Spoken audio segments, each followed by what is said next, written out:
साम टीव्हीच्या दणक्यानंतर पुण्यातल्या ससून रुग्णालयातील डॉक्टर आदिकुमार निलंबित. बेवारस रुग्णांना निर्जनस्थळी सोडत असल्याचा धक्कादायक प्रकार उघड.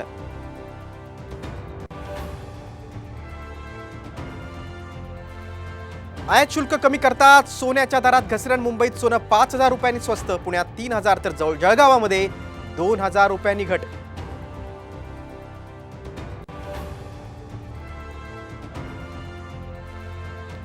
नव्या कर प्रणालीनं टॅक्सधारकांना मोठा दिलासा. 3 लाखांपर्यंत उत्पन्न करमुक्त. 3 ते 7 लाखांपर्यंत 5% तर 7 ते 10 लाखांपर्यंतच्या उत्पन्नावर 10% टॅक्स.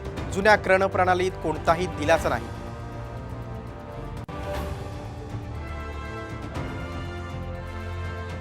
मराठा आरक्षण आणि शेतकरी कर्जमाफीसाठी लवकरच विशेष